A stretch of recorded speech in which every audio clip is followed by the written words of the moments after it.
Rationalizations. The front door appeared to have been torn from a German cathedral, thick oak with black iron hinges and a square leaded glass window. The bell didn't work, so to get the attention of either Flora or Domenica Pomeroy, you had to ball your fist and pound on the weathered planks like you were trying to break out of a dungeon. I always set down whatever I was carrying and used both fists. I pounded my usual 7 times, both fists in unison, then added one more bam after a brief pause so Flora would know it was me. One would expect such a door on such a mansion to be opened slowly and with much rusty creaking. But Flora was in pretty good shape, and she flung it open as she squinted into the sun, shading her eyes with a box of Kick cereal. A few pieces dribbled out of the open end of the box, and I sensed a squirrel behind me, ready to pounce. I stood on the palace-width stone steps in my standard uniform of linen blouse, blue jeans, and bass Ouijan loafers. Flora said, "Dear, come in. Dear, come in. We've been waiting like starving artists." Flora Pomeroy was a middle-aged woman who somehow had kept her waist through the years. It looked all the trimmer in contrast to her meaty, curving hips, which seemed built to ride horses in a rodeo. Her eyes were large and light gray and could look a little blind sometimes when she drifted away from the situation at hand.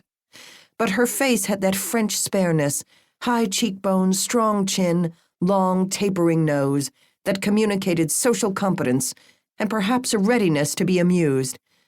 I supposed Pomeroy, Pomeroy, was originally spelled Pomerai, Pomerai, or the like. "We have a new problem, but for once I think we've come up with a solution." If Flora liked you, she would touch you. She took my hand and pulled me into the vast, cool foyer. 4 stone gargoyles, little fat men in hats leered down from the corners. Flora eyed my canvas messenger bag. "Well, did you track it down?" I patted the bag. "Yes, I did. I have it right here." She smiled with cautious happiness. About 10 rooms opened off the main floor hallway. Dim gray light spilled from all of them.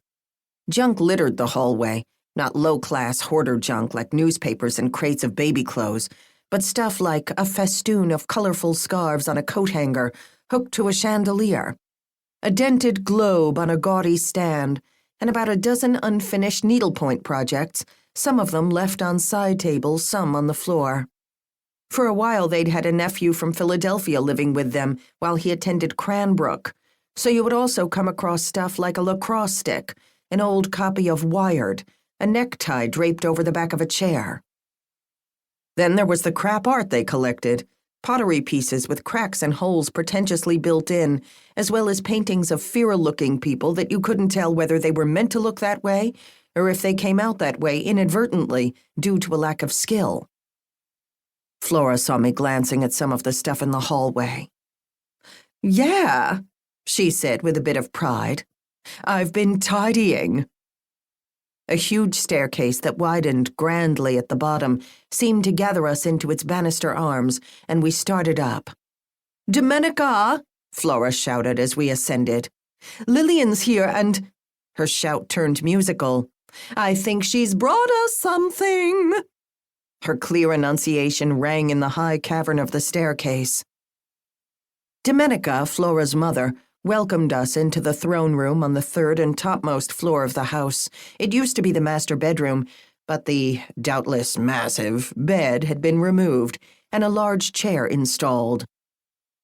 Chair is a poor word to describe the setup, so I called it a throne, even though the chair was not gilded.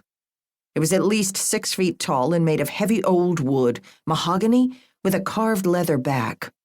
Garbo had sat in it, I was told, in a scene in Queen Christina that was cut from the finished movie. Needle-pointed cushions supported the thin, elderly shanks of Domenica Pomeroy, who ate, drank, napped, and lounged in the chair most of the day and night. When she wanted to get horizontal, she hobbled a few steps to a maroon velvet couch in a bay window that overlooked the excessively lush backlot. She liked the windows open most of the time. They had no screens, therefore.